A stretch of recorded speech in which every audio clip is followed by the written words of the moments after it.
دلیل تو وہ بھی دے رہے ہیں، آنکھوں سے رو بھی رہے ہیں، رونا دوسری دلیل تھا، ہمیں ان کے مرنے کا صدمہ ہے چونکہ ہم بھائی ہیں۔ ایک دلیل رونا پیش کی، دوسری دلیل خون آلود کرتا پیش کیا۔ مجھے بتائیے دونوں دلیلیں ان کی سچی تھیں یا جھوٹی تھیں؟ قرآن سے یہ بھی پتہ چلا کہ جو بندہ جو بھی دلیل پیش کرتا ہے ضروری نہیں کہ وہ سچی ہو، دلیل جھوٹی بھی ہوتی ہے، جھوٹی بھی ہوتی ہے۔ اب پرکھنے سے پتہ چلتا ہے کہ اس میں کتنی صداقت ہے۔ اب میں نے ایک ٹوپی پہنی ہوئی ہے، میں آپ کو بولوں یہ ٹوپی 50,000 روپے کی ہے، آپ کو ایک دم شوق تو ہوگا نا کہ بھی اس میں ہے کیا، 50 کوئی سونے کے تار سے بنی ہوئی ہے، کیا ہے 50,000 کا، اس کے اندر ہے کیا؟ پھر آپ مجھے قریب آ کے بولو گے ذرا ہمیں آپ دکھائیں گے، پھر ہاتھ میں لیں گے، یوں دیکھیں گے، یار اس میں تو 50,000 والی قاری صاحب اس میں تو ایسی کوئی بات نہیں لگ رہی، آپ تو فیصلہ بادیوں کو لوٹ رہے ہیں، ایسا تو نہیں کرو۔ تو آپ پرکھو گے تو آپ کو پتہ چلے گا کہ یہ بات کس حد تک غلط ہے، کس حد تک صحیح ہے، پرکھنے سے۔ اسی کا نام تحقیق۔ اب جب بھائیوں نے یوسف کا کرتا پیش کیا، یوسف یعقوب علیہ السلام نے دیکھا بھی کرتے کے بٹن بھی اسی طرح سلامت ہے، ناخن کی کہیں کوئی خراش بھی نہیں لگی ہوئی، فوراً سمجھ گئے۔ ایسا لگتا ہے کہ کوئی آکسفورڈ کا پڑھا لکھا بھیڑیا تھا جو اندر سے پورے یوسف کو کھا گیا اور قمیص کو کہیں خراش تک نہیں آنے دی۔ ایسا لگتا ہے الگ سے یوسف کو نکال کر کھاتا رہا اور چیٹے خون کے قمیص پر ڈالتا رہا۔ دلیل انہوں نے بھی پیش کی۔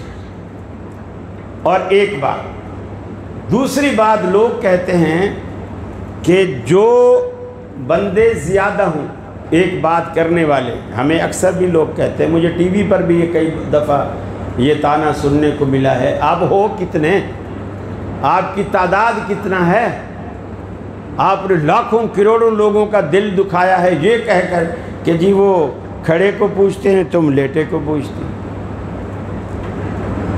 میں نے جو بھی قرآن مجید کی آیت پڑھی شرک کے خلاف، کہتے تھے یہ بتوں کے بارے میں، بتوں کے بارے میں، تو میں نے کہا بت کے پجاریوں میں تمہارے میں فرق کیا ہے؟ وہ بت کو کھڑا کر کے پوچھتے، تم قبر میں لٹا کے پوچھتے، بس پھر تو ایک طوفان بدتمیزی کھڑا ہوگی۔ تم ہو کتنے؟ میں نے کہا یہ تعداد دیکھو، قرآن خود کہتا ہے قلیلا ما یؤمنون قلیلا ما تذکرون قلیلا ما تشکرون، بہت تھوڑے ہیں جو ایمان لاتے ہیں، بہت تھوڑے ہیں جو نصیحت پکڑتے ہیں، بہت تھوڑے ہیں جو شکر کرتے ہیں۔ اور اکثریت کے بارے میں قرآن کہتا ہے وما یؤمن اکثرهم باللہ الا وهم مشرکون، جو اللہ کے ساتھ اکثریت لوگوں کی ایمان لائی ہے اکثریت مشرک، قرآن کہتا ہے۔ پھر قیامت والے دن اللہ آدم علیہ السلام سے کہے گا اے آدم اپنی اولاد سے جنتی اور دوزخی الگ الگ کرو۔ آدم علیہ السلام پوچھیں گے یا اللہ کس نسبت سے؟ اللہ کہے گا 1000 میں سے 999 دوزخ کے لیے نکالو، ایک جنت کے لیے نکالو، اس میں بھی جنت میں تھوڑے جائیں گے۔ آپ کو پتہ ہے اللہ رب العالمین جو جنتی ادنا سے ادنا جنتی بھی اس کو جو جنت میں محل اور رقبے دے گا، جہاں تک اس کی نگاہ جائے گی، دائیں بائیں آگے پیچھے اوپر نیچے، اس کا محل ہوگا، اس لیے کہ جنتی ہیں ہی تھوڑے، جگہ اتنی ہے۔ ایک ایک جنتی کو اللہ رب العالمین اتنا نواز رہا، اتنا نواز رہا، وہاں بھی زیادہ دوزخ میں جا رہے ہیں۔ تو یہ کثرت پہ فخر نہیں کرو۔ اب میں دوسری بات کہہ رہا ہوں، یوسف کے بھائی 11 تھے، یعقوب علیہ السلام کو منوا رہے ہیں، یعقوب علیہ السلام اکیلے ہیں، اور یہ کہنے والے کہ یوسف کو بھیڑیا کھا گیا ہے، وہ کہنے والے 11 ہیں۔ یہ کرتا بھی خون آلود ہے، یہ یوسف کے خون سے بھرا ہوا ہے، یہ کہنے والے بھی 11 ہیں۔ اور جس کو بتایا جا رہا ہے وہ ایک.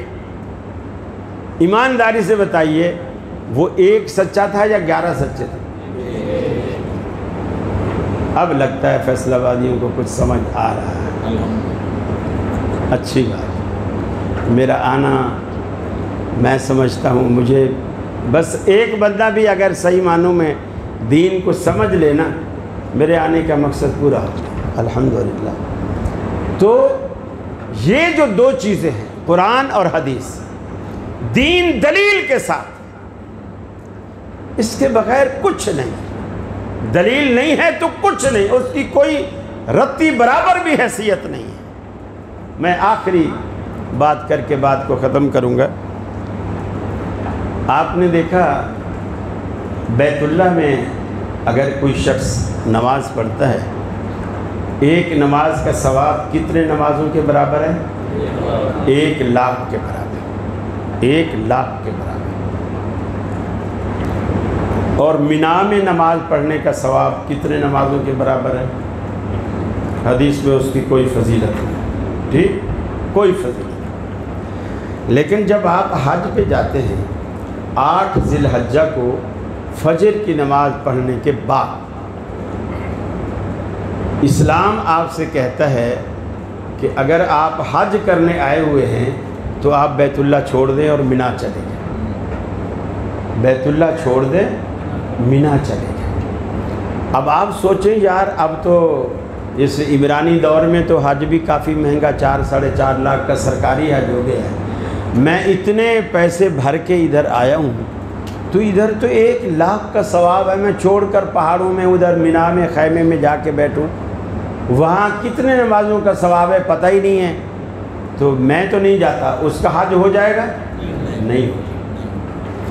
8 ذی الحجہ کو اللہ تعالیٰ حاجی سے کہتا ہے بیت اللہ چھوڑ دے، مینا چلے جائے. اب مینا میں اللہ تعالیٰ حاجی سے کہتا ہے یہاں دونوں نمازیں اپنے الگ الگ وقت پر پڑھ لیکن قصر کر. الگ الگ وقت، ظہر کو ظہر کے وقت میں، عصر کو عصر کے وقت میں، لیکن قصر کر. پھر اگلے دن یعنی یہ 5 نمازیں یہاں پڑھنے کے بعد اگلے دن یعنی 9 ذی الحجہ کو فجر کی نماز پڑھنے کے بعد اللہ حاجی سے کہتا ہے مینا بھی چھوڑ دے، عرفات میں جا. وہاں ہمیں ہر صورت ظہر تک پہنچ جانا چاہیے. اب مینا میں جب انسان جاتا ہے، عرفات میں جب جاتا ہے، اللہ تعالیٰ حاجی سے کہتا ہے ظہر جب پڑھے قصر بھی کر، جمع بھی کر. ایک طبقہ نہیں کرتا، ان کو مولوی یہاں پٹیاں پڑھاتے. اصل دین کیا ہے؟ مولوی کے فتوے کا نام، اللہ کی قسم مولوی کے فتوے کا نام دین نہیں ہے. امام کے فتوے کا نام دین نہیں ہے.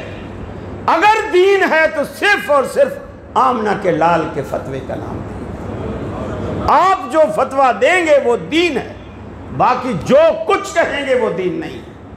اب قرآن میں اللہ کہتا ہے ان الصلاۃ کانت علی المؤمنین کتابا موقوتا، کہ نماز اپنے اپنے وقت پر فرض ہے. اپنے اپنے وقت پر فرض ہے.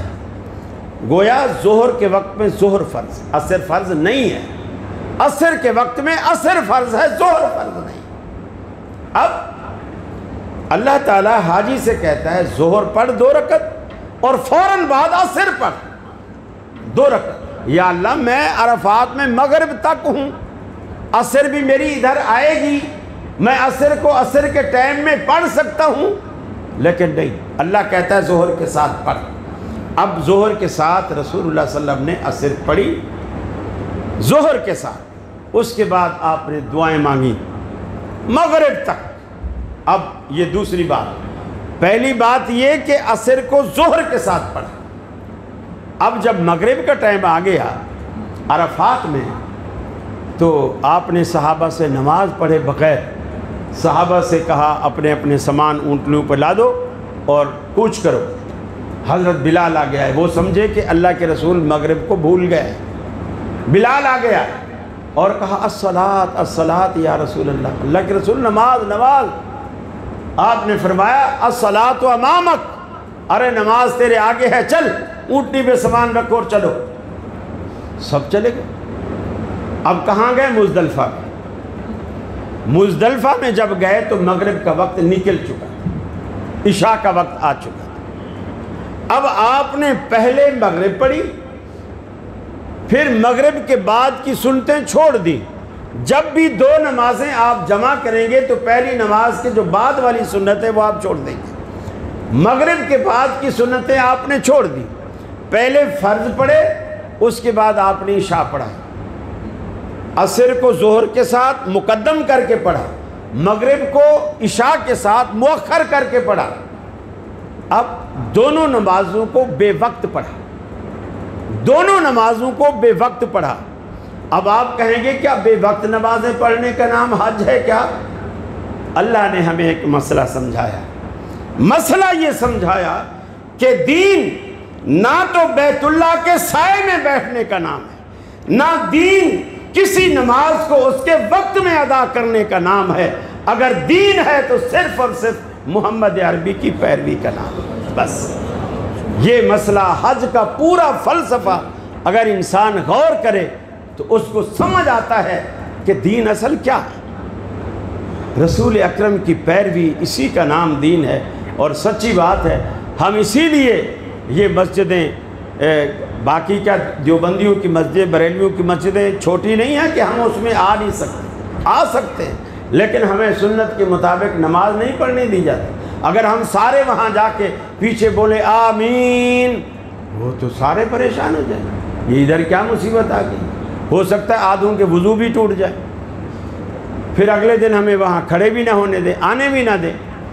پھر وہ نماز ان کا امام بھی سنت کے مطابق نہیں پڑھاتا، سنت کے مطابق نہیں پڑھاتا۔ دیکھیے ایمانداری سے بتائیں، اللہ رب العالمین کی جو محبت ہے، جو اس کی یاد ہے، وہ دل میں ہوتی ہے یا پیٹ میں ہوتی ہے؟ سوچ کے بتانا۔ دل میں۔ اور دل دیوبندیوں کا، بریلویوں کا، اہل حدیثوں کا، عورتوں کا، مردوں کا، شافیوں کا، مالکیوں کا، حنبلیوں کا، دل سینے میں ہے یا کسی کا نیچے پیٹ کی طرف بھی اترا ہوا ہے؟ اب میرا تیسرا سوال کہ اللہ کو دل تھام کے یاد کرنا چاہیے یا پیٹ تھام کے یاد کرنا چاہیے؟ اللہ کو دل تھام کے یاد کرنا چاہیے۔ ارے پیٹ تھام کے تو سبھی یاد کرتے ہیں۔ ہم دکان کھولتے ہیں پیٹ کے لیے، مسجد میں بچے پڑھاتے ہیں پیٹ کے لیے، ہل چلاتے ہیں پیٹ کے لیے، نوکری کرتے ہیں پیٹ کے لیے، ڈاکٹر کلینک کھولتا ہے پیٹ کے لیے، سارے کام پیٹ کے لیے کرتے ہیں۔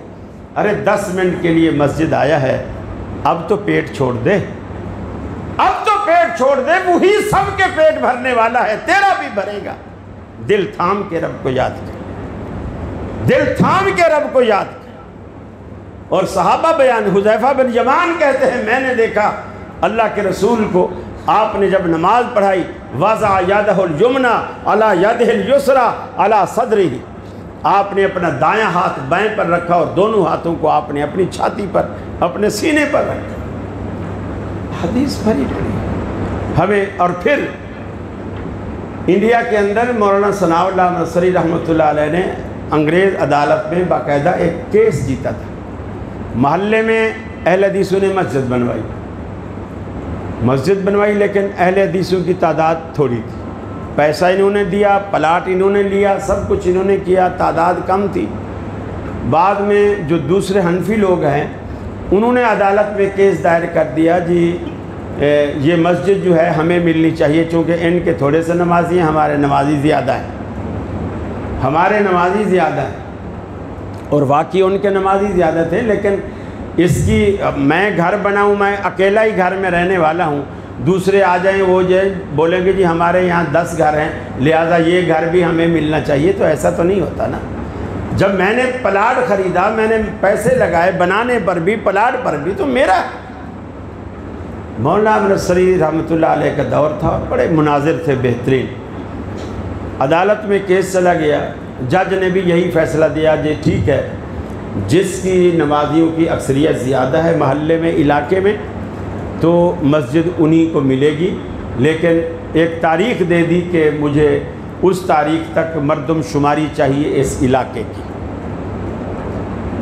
مولانا ثناء اللہ نصری رحمۃ اللہ علیہ انہوں نے فوراً جج سے کہا کہ جج صاحب آپ چونکہ غیر مسلم ہیں اور آپ کو تو قرآن حدیث کا پتہ ہی نہیں ہے، تو لہٰذا آپ ان سے کوئی نشانی پوچھ لیں، ہم سے بھی کوئی نشانی پوچھ لیں کہ ہماری نشانی کیا ہے اہل حدیثوں کی اور ان کی نشانی کیا ہے، پھر وہ تعداد ہم گن لیتے ہیں۔ تو ثناء اللہ صاحب نے کہا کہ جی ہماری نشانی یہ ہے، ہم سارے سینے پر ہاتھ باندھتے ہیں۔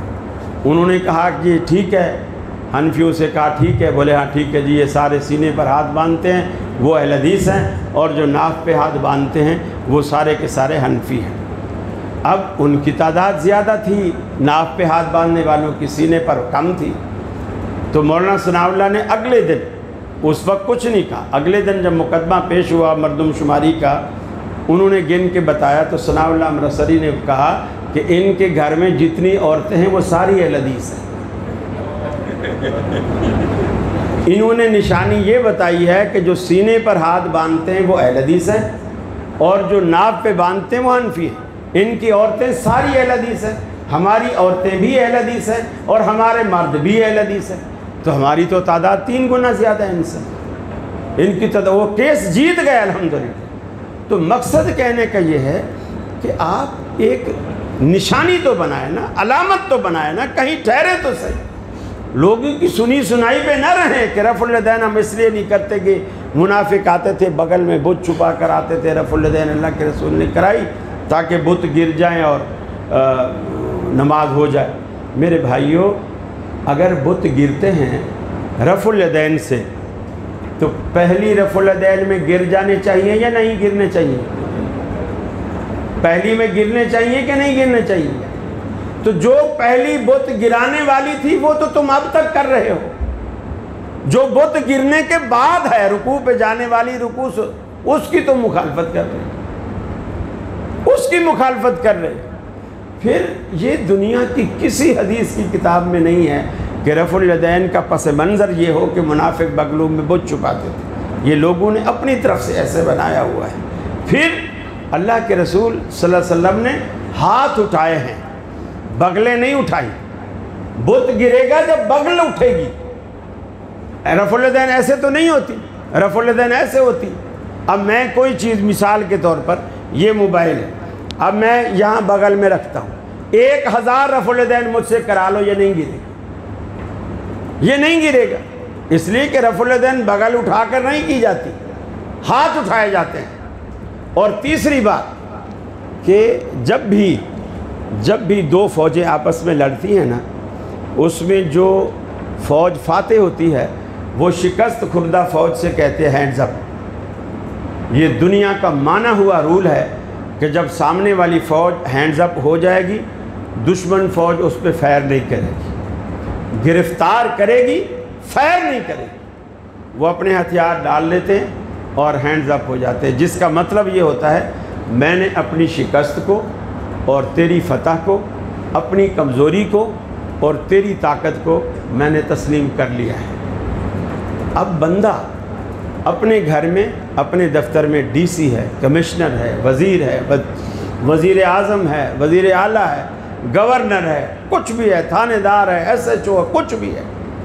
اب مسجد میں آتا ہے، زبان سے کہتا ہے اللہ اکبر، اللہ بہت بڑا ہے، اور پھر ہینڈز اپ ہو جاتا ہے، جس کے معنی یہ ہے اللہ تو بڑا میں چھوٹا، تو جیتا میں ہارا، تو طاقتور میں کمزور، میں نے اپنی شکست تیرے آگے مان لی، تسلیم کر لی۔ پھر اللہ اکبر کر کے اسی طرح رفع الیدین کر کے رکوع کو جاتا ہے، یا اللہ میں خالی ہاتھ آیا ہوں تیری جناب میں، لیکن جب میں رکوع سے اٹھوں، سجدے سے اٹھوں، نماز سے جاؤں، میں خالی ہاتھ آیا ضرور ہوں لیکن خالی ہاتھ جانا نہیں چاہتا، تو مجھے یہاں سے جھولیاں بھر کے بھیج۔ اور اللہ رب العالمین بھی پھر لاج رکھتا ہے، نماز سنت کے مطابق کیجیے۔ اللہ کے رسول کے صحابہ، بخاری کی جو 3-4 روایتیں ہیں نا، وہی کافی ہیں۔ حضرت عبداللہ بن عمر کہتے ہیں کہ اللہ کے رسول اذا افتتح الصلاۃ وَإِذَا كَبَّرَ لِلرُّكُوعِ وَإِذَا رَفَعَ رَأْسَهُ مِنَ الرُّكُوعِ رَفَعَهُمَا كَذَلِكَ۔ اور آپ جب نماز شروع کرتے رکوع کو جاتے، رکوع سے اٹھتے، اور ایک روایت میں ہے اِذَا قَامَ مِنَ الرَّكْعَتَيْنِ، جب 2 رکعتوں کے بعد تیسری رکعت کے لیے کھڑے ہوتے، رَفَعَهُمَا كَذَلِكَ، اپنے دونوں ہاتھوں کو اسی طرح اٹھاتے تھے جس طرح پہلی مرتبہ اٹھایا تھا۔ لہٰذا اپنی نمازوں کو سنت کے مطابق کیجیے، دلیل پوچھنے کی، مانگنے کی عادت ڈالیے، دلیل کو پرکھنے کی عادت ڈالیے، اور مطالعہ کیا کیجیے، دین کا ضرور مطالعہ کیجیے، قرآن کو ترجمے سے پڑھیے، احادیث کے تراجم پڑھیے، علماء کا احترام کیجیے، علماء کی عزت کیجیے۔ ہم نے آپ لوگوں کو تقلید سے روکا ہے، تعظیم سے نہیں روکا ہے۔ علماء کی تعظیم کیجیے، احترام کیجیے، ان کی صحبت اختیار کیجیے، ان سے دعائیں کرائیے، اپنے بچوں کے سروں پہ ان علماء سے ہاتھ پھروائیے، پھر دیکھیے انشاءاللہ ان کے اثرات آپ کی اولاد میں، آپ کے بچوں میں، آپ کے گھروں میں، آپ کی مسجدوں میں ان نیک لوگوں کے اثرات کیسے مرتب ہوتے ہیں۔ اللہ سے دعا ہے اللہ رب العالمین مجھے بھی اور آپ کو بھی عمل کی توفیق عطا فرمائے۔ تھوڑا سا پانی دیجیے۔ ایصال ثواب کا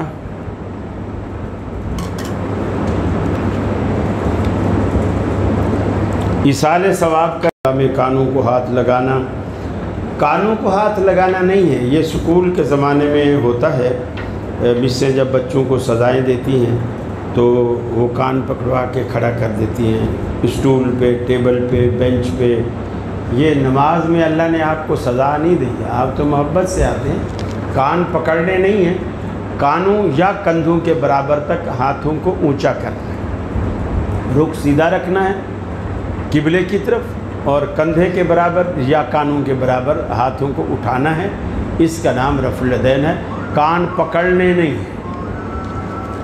اور پہلا سوال یہ تھا کہ ایصال ثواب، دیکھیے مسلم شریف کی روایت ہے، حدیث میں آتا ہے اذا مات الانسان انقطع عمله الا من ثلاث، انسان جب فوت ہو جاتا ہے اس کے سارے عمل منقطع ہو جاتے ہیں، صرف 3 اعمال ایسے ہیں۔ یہ ان کے لیے تھوڑا تواضع کا بھی ہے، ان کے لیے تواضع کا انتظام ہے، کن لیے؟ لوگوں کے لیے جو باہر سے ہاں جی، ہاں جی، بتانا ہے، بتایا ہوا ہے، بتایا ہوا ہے، لیکن بتا دیں آپ۔ ویسے اگر تھوڑی دیر سویر ہو بھی جائے تو آپ کے لیے خوشخبری ہے، ماشاءاللہ انتظامیہ نے بڑا اچھا کیا ہوا ہے، آپ کھائیں گے تو آپ کو مزہ آئے گا انشاءاللہ، تو اس لیے بھاگنے کی کوشش نہ کیجیے گا۔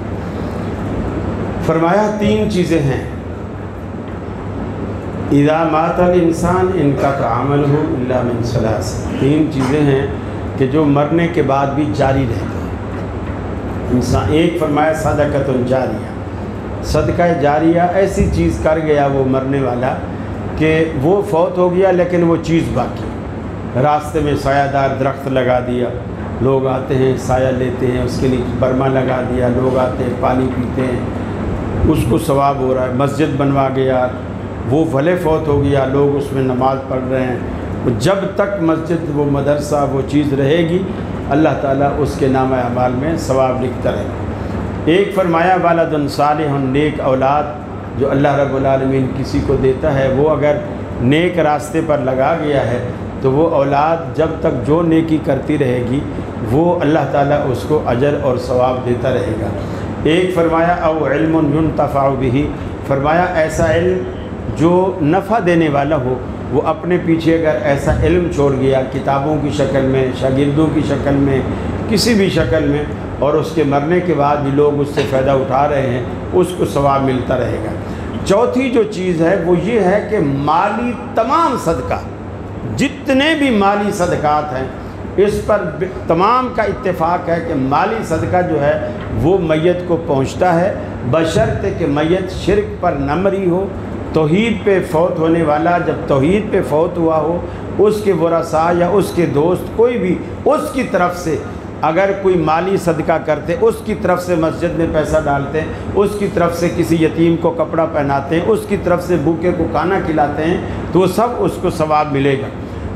پانچویں چیز، یہ جو قربانی کا خاص طور پر پوچھا گیا ہے، رسول اکرم صلی اللہ علیہ وسلم نے ایک دفعہ حدیث میں آتا ہے کہ آپ نے دمبے منگوائے 2، چت کبرے تھے اور سینگوں والے تھے، خصی تھے، اور ان کے منہ کا حصہ کالا، آنکھوں کا حصہ کالا، کچھ پیٹ کا حصہ کالا، سم کے حصے کالے، یعنی یہ تھوڑے سے ان کی بیوٹی کی طرف یہ ایک علامت ہے کہ اس طرح کا جانور تھوڑا خوبصورت لگتا ہے۔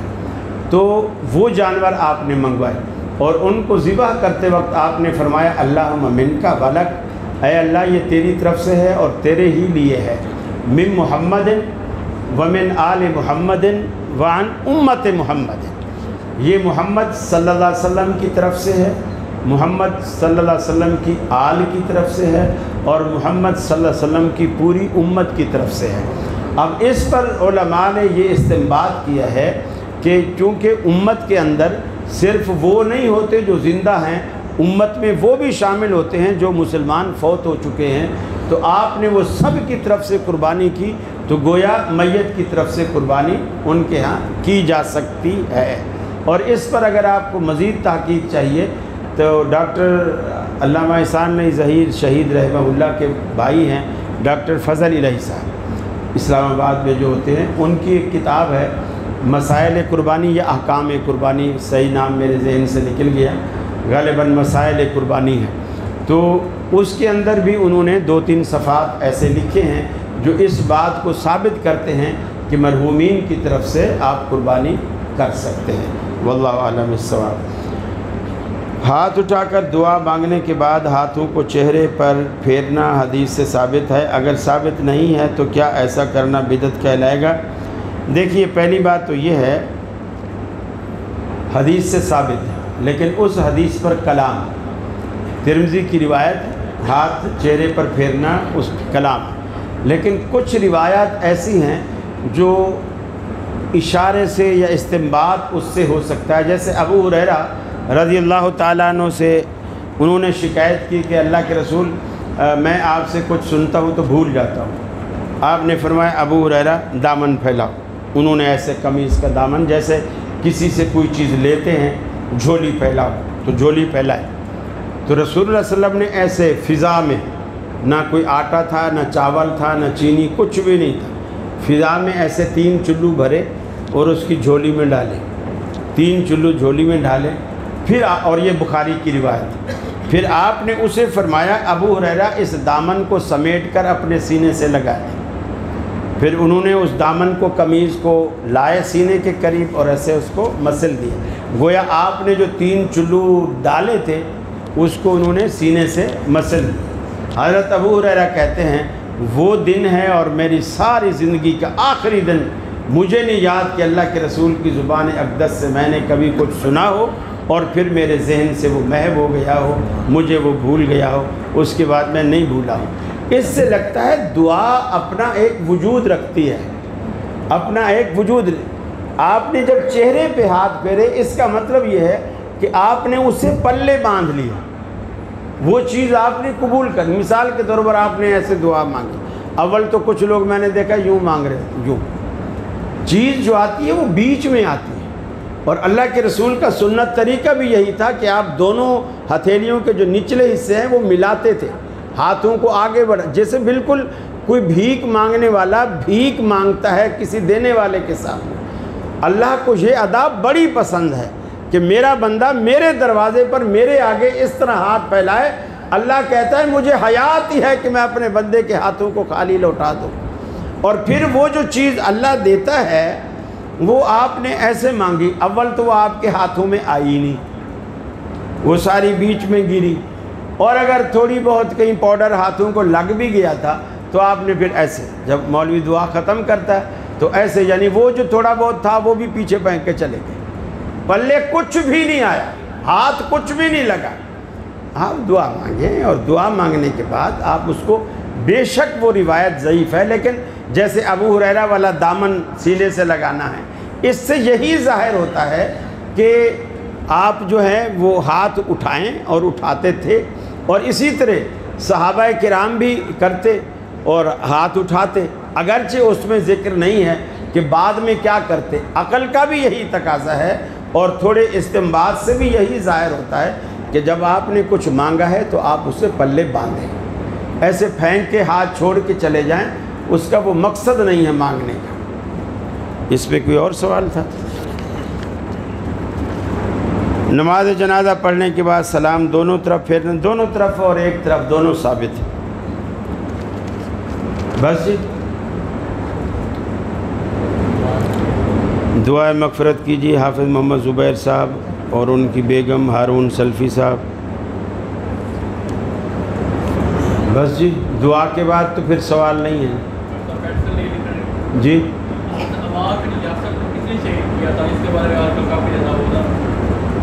یہ پنجاب میں ہی ہے، ہمارے یہاں کراچی میں نہیں ہے. ہاں پنجاب میں تو پھر پنجاب والے بتائیں گے نا. دیکھیے جو لوگوں نے شک ظاہر کیا ہوا ہے نا وہ 100% غلط، وہ 100% غلط. وہ یہ ہے کہ یہ تو پتہ ہی نہیں نا کہ کس نے قتل کیا، یہ کسی کو بھی پتہ نہیں کس نے قتل کیا. اب باغی گروہ جو ہے باغی دونوں طرف تھے، حضرت علی کی طرف بھی تھے، حضرت معاویہ کی طرف تھے. وہ باغی مسلمان نہیں تھے، وہ باغی جو تھے وہ منافق تھے جو دونوں گروہوں کو لڑانے کے لیے دونوں طرف موجود تھے. آپس میں وہ ایک تھے منافق، لیکن یہ کہ جی یار تم 4 حضرت علی کی طرف چلے جاؤ، 4 ہم حضرت معاویہ کی طرف چلے جاتے ہیں. ان کی صلح نہیں ہونے دینا، جنگ کروانی. وہ ہیں قتل کرنے والے اور وہ کسی کو بھی نہیں پتا کہ وہ بندہ کون ہے. تو جب حدیث میں اس کا نام نہیں ہے تو میں کیسے ذکر کر سکتا ہوں. باقی یہ جو معاویہ پر رضی اللہ تعالیٰ عنہ پر شک ہے یہ بالکل بے بنیاد اور جھوٹا شک ہے. ایک صحابی رسول کے بارے میں ہم ایسا سوچ بھی نہیں سکتے. بس کون بتاتا ہے؟ وہ پھر مرزا تو پھر مرزا ہی ہے. کس کا حدیث میں نہیں ہے وہ کہاں سے بتاتا ہے؟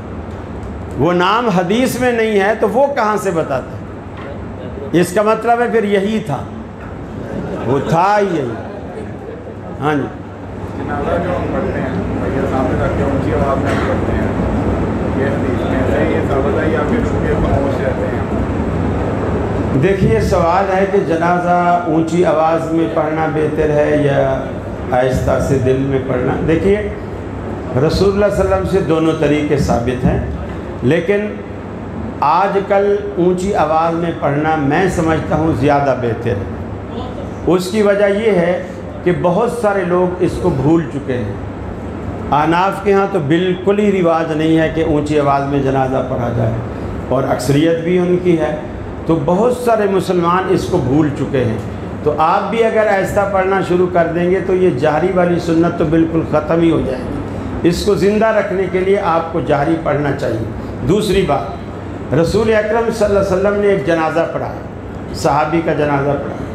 حضرت عوف بن مالک رضی اللہ تعالیٰ عنہ کہتے ہیں میں جنازے میں پہلی صف میں رسول اللہ صلی اللہ علیہ وسلم کے پیچھے کھڑا تھا، اور جب اللہ کے رسول نے جنازہ پڑھایا تو جنازے کے اندر میں نے 2 کام کیے. جنازے کے اندر میں نے 2 کام کیے. آپ جب جنازے پہ دعائیں پڑھ رہے تھے اس میں وہ عوف بن مالک دعا بھی بیان کرتا ہے، اللہم ابدلہ دارا خیرا من داری و اہلا خیرا من آلی و زوجا خیرا من زوجی و ادخلہ الجنۃ الفردوس.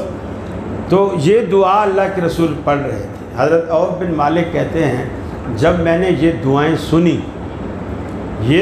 سنی تو میں نے 2 کام کیے. ایک کام تو یہ کیا کہ حفظت من دعائی، اللہ کے رسول جو دعائیں پڑھ رہے تھے میں سن کر اسے یاد کر رہا تھا، سن کر اسے یاد کر رہا تھا. اب صحابی جب یاد کر رہا ہے تو اللہ کے رسول بلند آواز سے پڑھیں گے تو وہ سنے گا نا. ایسے دل میں اگر اللہ کے رسول پڑھ رہے ہیں تو وہ سنے گا ہی نہیں، وہ یاد کیسے کرے گا. دوسرا کام فرماتے میں نے یہ کیا کہ جنازے میں کھڑے کھڑے میں نے تمنا کی کاش اس میت کی جگہ میری میت ہوتی اور اللہ کے رسول یہ دعائیں میرے لیے کرتے. تو اس سے ظاہر ہوتا ہے اللہ کے رسول جنازہ بلند آواز سے بھی پڑھتے تھے. حضرت انس رضی اللہ تعالیٰ عنہ نے ایک جگہ جنازہ پڑھایا اور اس جنازے میں آپ نے والعصر سورہ عصر جو ہے یہ پڑھی. جنازے کے بعد کسی نے کہا کہ آپ نے نماز میں جنازے میں والعصر پڑھی ہے؟ انہوں نے کہا میں نے ہا قضا رأیتو کے الفاظ ہیں یا سمیعت رسول اللہ صلی اللہ علیہ وسلم، میں نے اللہ کے رسول کو اسی طرح پڑھتے ہوئے دیکھا ہے۔ گویا صحابی کی بھی تائید ہے اور اللہ کے رسول کا اپنا عمل بھی ہے، لہٰذا اور جہری پڑھنے کا یہ بھی فائدہ ہے، جن کو دعائیں نہیں آتی کم از کم امام کی دعاؤں کے ساتھ وہ پڑھتے رہتے ہیں، ان کا بھی جنازے میں کھڑے ہونے کا ایک مقصد حاصل ہو جاتا ہے۔ اور جن کو سرے سے نہیں بھی آتی اور پڑھ بھی نہیں سکتے تو دل میں آمین آمین کہہ کر بھی اپنی شمولیت کا اظہار کر دیتے ہیں کہ یا اللہ میں بھی یہی چاہ رہا ہوں جو امام صاحب کہہ رہے ہیں۔ تو جہری پڑھنے کا بہرحال فائدہ ہے۔ اور وہ جو خاموشی سے پڑھاتے ہیں، آپ نے دیکھا ہوگا ٹی وی میں اللہ اکبر اللہ اکبر اللہ اکبر، پتہ نہیں کیا پڑھا ہے کیا نہیں پڑھا ہے۔ دھوپ کی وجہ سے بیچارے اتنے پریشان ہوتے ہیں کہ 2 منٹ نہیں کھڑے ہو سکتے، 2 منٹ میں 3 منٹ میں جنازے ختم ہو جاتے ہیں۔ میت کا یہ حق ہے اور یہ آخری حق ہے کہ اس کو دعاؤں کے ساتھ رخصت کریں۔ یہ بھی کہتے ہیں کہ ہم بھی نام اللہ ہی کا لیتے ہیں، بس کیا 11ویں بابا کی طرف سے ہے؟ یہ سوال ہے کہ کچھ لوگ جو 11ویں کرتے ہیں وہ کہتے ہیں میں اب اس کی کیا دلیل دوں؟ ان کے جو بڑے مولوی صاحب نے دلیل دی تھی ٹی وی پہ، میں نے یہی اعتراض، میں نے کہا 11ویں حرام ہے۔ 11ویں سیدھا اسی طرح کا، میں نے کہا 11ویں حرام ہے۔ اس نے جواب دلیل کیا دی؟ جو حلال کے ہیں وہ اسے حلال مانتے ہیں، جو حلال کے نہیں وہ اسے حلال نہیں مانتے، اور پبلک اس پہ تالی بجانے لگی۔ یعنی یہ دلیل۔ اب میری ساری گفتگو آپ نے سنی، اگر یہ دلیل اس پہ پوری اترتی ہے، یہ جملہ اگر قرآن کا ہے تو بھی میری بات غلط ہے، اگر یہ جملہ حدیث کا ہے تو بھی میری بات غلط ہے، اور اگر مولوی کا فتویٰ ہے تو مولوی کے فتوے کو ہم دین نہیں مانتے۔ سیدھی سادی بات ہے۔ اور کوئی سر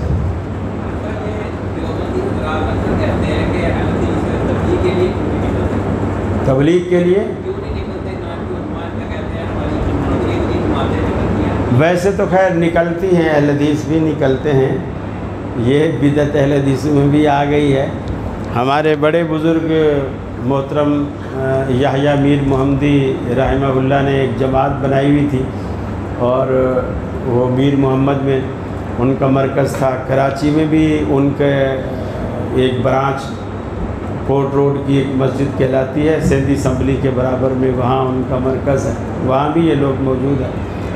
لیکن رسول اکرم صلی اللہ علیہ وسلم کا یہ طریقہ نہیں تھا کہ آپ 3 دن کے لیے، 4 دن کے لیے، 7 دن کے لیے، 1 سال کے لیے آپ جماعت تشکیل دیں، اور وہ اپنے بیوی بچے، کئی بچوں کے اسکول سے نام کٹ جاتے ہیں، فیسیں نہیں آ رہی، ابا تبلیغ پہ گیا ہوا ہے، اور بیوی کونسلر کو درخواست دے آتی ہے بھی مجھے بھی سلائی مشین دو، کیوں؟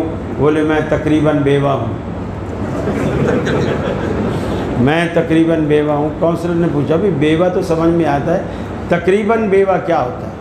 اس نے کہا میرا میاں 3 سال سے چلے پہ گیا ہوا ہے، ابھی تک واپس نہیں آیا، تو تقریباً بیوہ ہے۔ تو بیویاں بھی تقریباً بیوہ ہو جاتی ہیں۔ اللہ کے رسول کا طریقہ کار یہ تھا، آپ کسی بھی علاقے میں جو مسلمان ہوتا، نیا مسلمان ہوتا، آپ اپنے صحابہ میں سے کسی کو جو اچھا بولنے والا، حافظ، قاری، اس کو آپ وہاں بھیجتے، اور وہ مستقل وہاں رہائش رکھتا، وہ مستقل وہاں رہائش رکھتا، اور ان کو دعوت دین دیتا رہتا، سمجھاتا رہتا۔ اب دیکھیں مثال کے طور پر، میں کراچی سے ادھر آیا، آپ تو ماشاءاللہ سارے مسلمان ہیں، اگر یہ محلہ ہندوؤں کا ہو، میں کراچی سے آیا تبلیغ کرنے کے لیے، ہندو سارے اکٹھے ہو گئے، میں نے انہیں مسئلہ سمجھایا، اب ان میں 2 ہندوؤں کو بات میری سمجھ آئی، اور انہوں نے کہا مولوی صاحب مجھے کلمہ پڑھا دو، ہم مسلمان ہوتے ہیں۔ میں نے انہیں کلمہ شہادت پڑھوا دیا، وہ مسلمان بھی ہو گئے۔ کل میں واپس چلا گیا، اب وہ جو 2 ہندو مسلمان ہوئے ہیں، خالی کلمہ پڑھ کر مسلمان تو ہو گئے ہیں، اب ان کو نماز سیکھنی ہے، قرآن سیکھنا ہے، قرآن پڑھنا ہے، دیگر مسائل طہارت کے، پاکی کے، یہ سارے مسائل اب انہیں کون بتائے گا؟ باقی تو سارا محلہ ہندو ہے، وہ ہفتے بعد پھر ہندو ہو جائیں گے۔ یہ جو 3 دن کے اور پھر یہ ان میں عالم بھی نہیں ہوتے، ایسے ادھر سے پٹھان پکڑا، ادھر سے سندھی پکڑا، ادھر سے ایک پنجابی پکڑا، اب ان کو کلمہ اور کلمے کا مطلب سکھایا اور یہ مبلغ بن گئے، بہترین مبلغ۔ کوئی مسئلہ پوچھو تو کسی تبلیغی کو ایک مسئلہ بھی نہیں آتا، ایک مسئلہ۔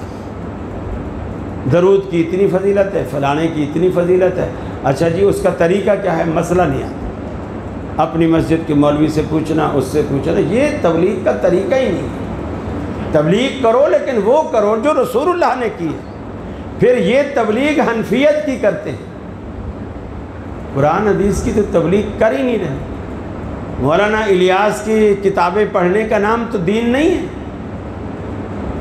کیا کیا باتیں نہیں انہوں نے لکھی اس میں کہ جی ایک بندہ بڑا درود پڑھتا تھا، بڑا درود پڑھتا تھا، اور اس کا وہ پھر اونٹ چراتا تھا، اس کا اونٹ ایک قبر کے پاس اس کو کچھ ہوا اور وہ اونٹ جو ہے مرنے لگا، گر گیا، مرنے لگا۔ اب وہ حرام ہو رہا تھا تو وہ گھر بھاگا، اس کا گھر بھی دور تھا کہ میں چھری لے کے آؤں، اونٹ کو کاٹ لوں، چلو حرام ہونے سے تو بچ جائے۔ وہ آیا تو وہ ذبح ہوا پڑا تھا۔